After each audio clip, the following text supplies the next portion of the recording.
Shalom a todos! Eu sou o Rafael Medeiros e você é muito bem-vindo ao canal Bíblia e Ciência. Hoje vamos falar sobre a verdadeira igreja. Vamos juntos mergulhar na história, nas escrituras bíblicas e esclarecer os fatos. A verdadeira igreja, Constantino I. Primeiramente, é preciso que você entenda que tudo o que te ensinaram no sistema religioso, tanto no catolicismo romano quanto no protestante, não é totalmente a verdade. Por quê? Ao longo da história, muitos conflitos, divisões sociais e religiosas aconteceram durante os séculos. Uma das mais importantes foi como deturparam a palavra de Yahweh, abre parênteses, Deus. Só um ponto que eu quero falar aqui rapidinho, é que Deus não é o verdadeiro nome do Deus de Abraão, Isaac e Jacó. Deus é um termo, não é um nome próprio. O nome verdadeiro da palavra no hebraico, que os israelitas falavam e se direcionavam ao Criador, era Yahweh, nome verdadeiro do Criador. E o nome do Messias, de Jesus, é Yahushua HaMashiach, né? Mas, pois bem, continuando. Usaram a Torá e a Nova Aliança para manipulação em massa e obter lucros através das escrituras sagradas, a Bíblia. Como o sistema religioso usa isso? Antes de mais nada, é preciso que você conheça quem foi Constantino I. Foi o primeiro imperador romano a aderir ao cristianismo como uma religião divina. Aqui nós temos uma imagem da estátua do imperador Constantino, né? Constantino I, ou Constantino o Grande, cujo nome era Flávio Valério Aurélio, nasceu no dia 26 de 2 de 272 d.C., filho do oficial grego Constâncio Cloro e de Helena. Viveu a maior parte de sua infância e juventude na corte do imperador Diocleciano, 284-305 d.C., que empreendeu a mais implacável de todas as perseguições contra os cristãos. Pois bem, vamos lá. Até 311, o imperador Constantino adorava somente os deuses pagãos romanos. Em 312, induzido por uma visão sobrenatural de uma cruz flamejante encimada pelas palavras In hoc signo vinci, que a tradução é sobre o signo vencerás, trocou a águia do escudo de seus soldados por um monograma cristão. Aqui nós temos uma ilustração do soldado romano com a águia, né? E esse aqui é o monograma, que inclusive a Igreja Católica Ortodoxa ela usa até hoje. Aqui eu tenho uma Bíblia do século XX e aqui eu tenho a imagem para te mostrar, né? Aqui não sei se vai dar para pegar certinho, vai dar para ver. Aqui, essa é a imagem que ele adorou. Pois bem, seguindo, mais uma imagem. Depois de muitas guerras e conflitos internos, dentro do Império Constantino se tornou imperador. Em 313, Constantino reconheceu oficialmente o cristianismo como religião, pelo Edito de Milão. Edito de Milão foi um documento proclamatório para no qual se determina que o Império Romano seria neutro em relação ao credo religioso, acabando oficialmente com toda a perseguição sancionada oficialmente, especialmente aos cristãos. Aqui é a imagem do documento, feito por Constantino. E no mesmo ano, promulgou uma lei que protegia os sacerdócios cristãos contra as injúrias dos hereges. Os hereges eram um grupo de pessoas que acreditavam que o Messias, Yahushua, não era uma divindade suprema, né, como criador, e sim só um profeta, como Buda e Maomé. Vamos lá. Ainda em 313, construiu o Arco de Constantino em Roma, próximo ao Coliseu, para comemorar a vitória na Batalha de Ponte Milvia. Aqui nós temos a imagem do Arco de Constantino e ao lado nós temos aqui o Coliseu, né? É importante ressaltar que Constantino não se converteu ao cristianismo pois o mesmo não abandonou suas práticas e rituais a seus deuses como Deus Sol Invictus, Zeus, Apolo e Júpiter, pois um dia antes de sua morte, Constantino prestou sacrifício a Zeus. Embora seja considerado como o primeiro imperador romano a se converter ao cristianismo, alguns historiados defendem a ideia de que Constantino, na verdade, era pagão. Neste sentido, sua posição favorável à religião cristã nada mais era do que um interesse político, pois o apoio dado à Igreja cristã era uma forma de manter a paz no Império Romano. Prova disso é o fato de nunca ter frequentado missas ou outros atos religiosos, e de que apenas ter pedido para ser batizado e cristianizado no final de sua vida, quando já sabia que a morte se avizinhava. Histórias e mitos cercam a vida do imperador Constantino. Porém, o mais certo de se acreditar é que naquela época o número de cristãos era alto e não parava de crescer. Ao invés de travar uma guerra contra os cristãos, como seus antecessores, ele poderia obter vantagens e lucro a seu favor. Só um ponto que eu queria colocar aqui é de que nos dias de hoje nós temos muita semelhança com o que aconteceu no passado, né? Que aqui, sobre os estudos de Constantino, ele aderiu ao cristianismo, por quê? Porque ele queria lucrar com aquilo, mais pessoas, eu acho assim, para o trabalho dele. Hoje em dia nós vemos que nós temos aí bancada cristã, nós temos presidente cristão, né? Todos envolvidos em meio político, direitistas, entendeu? E tipo assim, só para deixar bem claro, eu não sou esquerdista, não sou de direita nem de esquerda, eu não faço parte desse controle, desse monopólio. Eu só quero deixar bem ressaltado que eles usam isso, um engano cristão, para poder fazer como Constantino fez, entendeu? Nos dias de hoje. É uma opinião minha, mas é uma opinião que eu vejo que fatos na nossa sociedade hoje mostram, né? Que é um controle populacional, né? Mas seguindo lá, vamos lá. A verdadeira igreja. Nós temos essa ilustração daqui dos apóstolos e tanto os novos fiéis convertidos na época da perseguição. Que dentro desse local pode ser a casa ou uma catatumba na época que eles levavam o evangelho. Aqui são os papígrafos que era da Torá, que eles estudavam, né, o Antigo Testamento. E nós vamos seguindo para mostrar nos livros e no versículo quem é a verdadeira igreja. Os primeiros seguidores do Messias, o Nazareno, não eram pessoas isoladas, mas um grupo de comunidades locais chamadas igreja, que juntas formam a Igreja Cristã Nazarenos. No livro de Mateus, Matitiahu, que é o nome em hebraico, no capítulo 18, no versículo 19 e 20, diz assim: E afirmo a vocês que isto também é verdade. Todas as vezes que dois de vocês que estão na terra pedirem a mesma coisa em oração, isso será feito pelo meu Pai que estás no céu. Porque onde 2 ou 3 estão juntos em meu nome, eu estou ali com eles.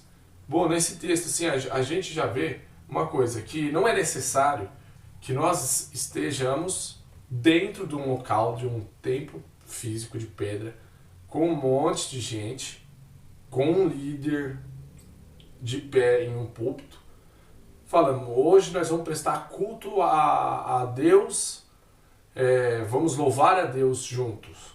Porque assim, não é necessário, não que isso não possa ser feito, mas não é necessário.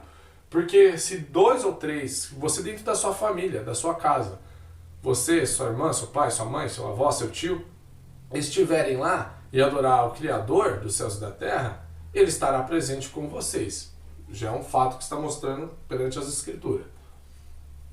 No livro de Mateus, capítulo 6, verso 5, E ao orardes, não sejais como os falsos, gostam de orar em pé nas sinagogas e às esquinas das ruas, para serem vistos pelos homens. Em verdade digo, em emet, que é em hebraico, em verdade digo para vocês, eles têm a sua recompensa. Então ele está falando, não faça como os falsos. Profeta, não ore com eles no meio de sinagogas, no meio da população, de praça, porque você tem que orar em secreto. No próximo verso aqui mostra isso, Mateus capítulo 6, verso 6. Mas tu, quando orar e praticar a tefilá, oração, entra no teu quarto e, fechando a porta, ora teu Abba, Pai, que estás em secreto, e teu Abba, Pai, que vem em secreto, te recompensará abertamente. Então aqui nós já vemos, não devemos fazer como os falsos e orar no meio das ruas, das praças, querendo se mostrar. Mas sim, você tem que orar no seu quarto, no secreto, porque ali você verdadeiramente se abre em oração, você faz a sua oração e o Pai vê isso em secreto, de joelhos no chão e orando ao Eterno. Pois bem, próximo livro. Atos dos Talmidins, Atos dos Apóstolos, capítulo 7, versículo 48.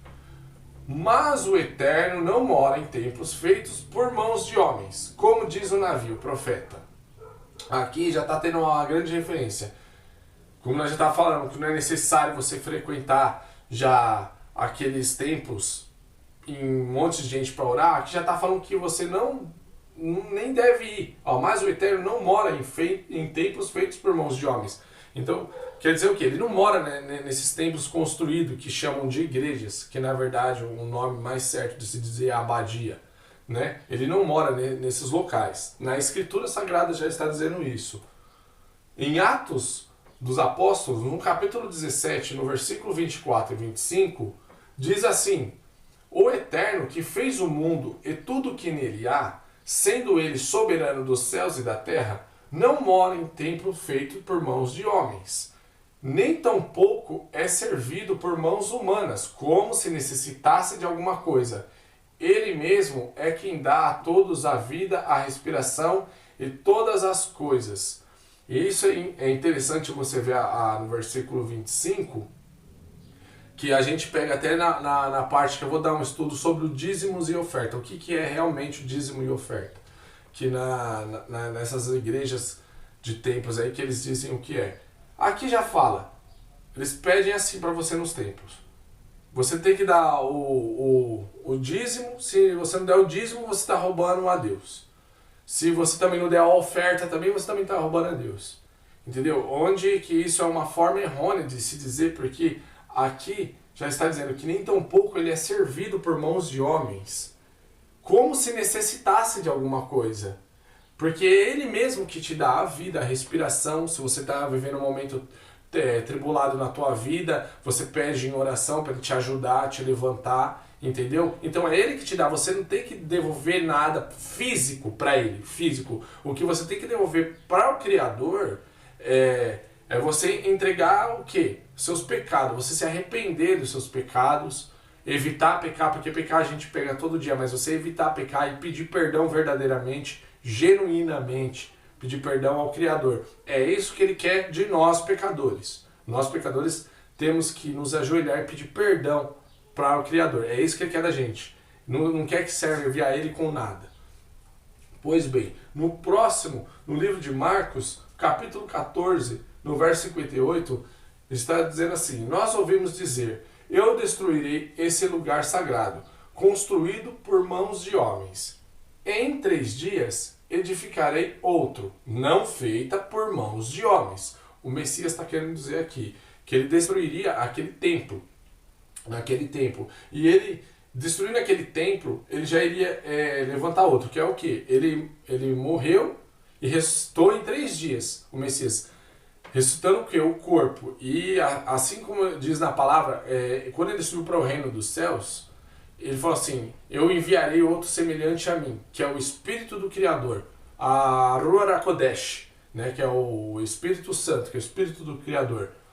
E aonde que habita em quem? Os templos verdadeiros? Em nossos corpos. É onde nós vamos ver aqui no próximo texto, em 1 Coríntios, capítulo 3, no verso 16 e 17. Não sabeis vocês que são o lugar sagrado do Eterno? O que o Ruach dos Santos, o Espírito do Santo, o Eterno mora em vocês? Se alguém destruir o lugar sagrado do Eterno, o Eterno o destruirá. Porque sagrado é o lugar sagrado do Eterno, que são vocês. Aqui está falando já que nosso corpo, nós somos o lugar sagrado do Criador, do Eterno. Então ele mora em nós. Então que já está falando, está mostrando que o templo é nós. Já não é mais aquela coisa, aquele local, um templo de pedra. Entendeu? Ele está falando que nós somos o templo, porque a morada dele é nosso corpo. Em Mateus, Matitiarro, capítulo 23, no verso 21, está escrito assim: e quem jurar pelo templo, jura por ele, e por aquele que nele mora. Entendeu? Então ele já está falando. Tá, se você jurar, nós vamos pegar aqui até uma parte, é importante ressaltar, em Mateus, no capítulo 5, no verso 33, acho que até o 37, já fala sobre o juramento, né? Que você não deve jurar por coisa alguma, porque você tem que honrar a sua palavra, mas sem que diga sim, sim e não, não, né? No verso 37. Diga que sim, sim, não, não. Porque você não deve jurar, porque jurar é pecado. Entendeu? E quem jurar pelo templo, jura por ele, que nele mora. Então se você está jurando por alguma pessoa, eu juro pela minha mãe, eu juro pelo meu pai que eu vou fazer isso, eu juro pela minha irmã, você está jurando pelo Criador. Por isso que já é um grande pecado. Próximo ponto. 1 Coríntios, capítulo 6, verso 19 e 20. Ou não sabeis que o seu corpo é o lugar sagrado do Ruach do Santo, do Espírito Santo, que mora em vocês, o qual possui da parte do Eterno, e que não são de vocês mesmos? Porque fostes comprado por preço. Glorificai o Eterno no seu corpo e no seu espírito, os quais pertencem ao Eterno. Então aqui, nossa, essa palavra aqui é muito forte. Porque aqui já está falando que você tem que glorificar o Eterno, o nosso Pai, nosso Abba, ao nosso corpo. O que é glorificar? É você evitar pecar, fazer atos com o seu corpo de pecar. Você tem que glorificar, então, de corpo e alma ao Criador. É isso que ele está querendo dizer. Não peque, porque ele mora dentro da gente. Próximo ponto aqui. Ó, nós vimos as Escrituras Sagradas dizendo quem que é a verdadeira igreja. Mostrando para quem não tinha conhecimento ou para pessoas que, assim como eu já fiz parte do sistema religioso também, que quando você sai de dentro dessa denominação religiosa, você fica meio confuso, meio abalado, desanimado. Aí eles vêm com um termo de dizer assim: ah, você está fora da igreja, então você é um desigrejado. Desigrejado, essa palavra nem existe na Bíblia, não tem isso nas Escrituras. Para vocês que, assim como eu, quando saí, comecei a descobrir a verdade, estudar mesmo as Escrituras, buscar mais em história também as coisas, a sua morada está aqui.